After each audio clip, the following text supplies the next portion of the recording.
Now to the national TV sports presenter, but more importantly, local lad, and who's trying to help those who want to follow in his footsteps. Yes, Jake Humphrey has been a familiar face on our screens for years now.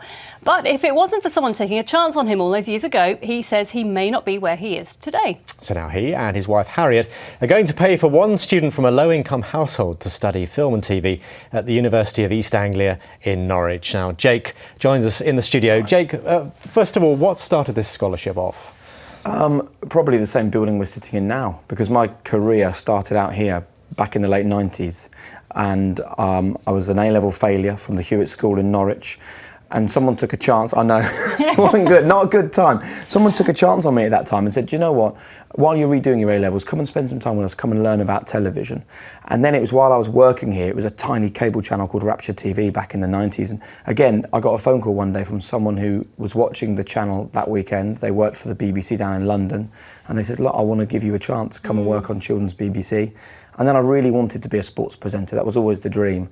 And I had a meeting with someone at the BBC who basically said, it's not going to happen, because I wasn't an ex-sports person, I wasn't a trained journalist, I didn't fit with what they wanted. And again, until someone took a chance on me. And so really my entire career is built on people giving me a chance when it looked like there was no chance. And a bit of skill as well. Maybe a tiny modicum of skill. Downplaying that a bit. Modicum of skill. And I just wanted, along with Harriet, we just spoke about doing that for somebody else, giving them a chance. Harriet's your wife, of course. And so, I mean, you talk about someone giving you a chance. All the way along, you felt like you were possibly given this lift, but it's really important for people to understand that although if you're trying to get into the media industry, people say to you all the time, it's so hard, and the perception is that you have to try and break it, but actually all it takes is a bit of luck and someone like yourself. Yeah, it does. And I always say to people, when they say to me, oh, I want to be presenting Premier League football in 10 years' time, the answer is so easy to go, well, it's almost impossible, so it's probably not going to happen.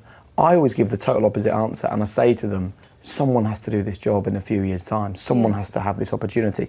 And I know that university is not for everybody. I know that some people, like me, I didn't go to university, I went straight in through work experience. That's a great way to do it. But we have a situation where there will be people that want to go through university, but those people simply don't have the money. And they'll have a really difficult conversation with their family and say, look, I'm desperate to go to the UEA, desperate to study film and television, and they simply can't afford it. So we will pay for a student every single year to go through the full 3 years. The scholarship's worth £18,500 over the 3-year course, and we'll give it to a new student every single year for the full term of their degree. And I want to help people that just simply wouldn't get there otherwise. And they can apply now, can't they? Sorry, just quickly. Yeah, right now. So this course is open until the 1st of September at the moment. They can apply, they can come onto the film and television course. All the details are on the University of East Anglia website, and then we'll run it every single year. And they can follow in your footsteps, because you've touched on some areas there, but you have had an amazing career, haven't you? Some of which has been alongside our very own Becky. Yeah, children's BBC. Do you know that was back in the day? Look at that. We haven't changed at all. Oh my goodness. Do you know that was nearly 20 years ago? You haven't. What is it that 2 kids does to you, man? You've got 3 and you still look young. How is that possible?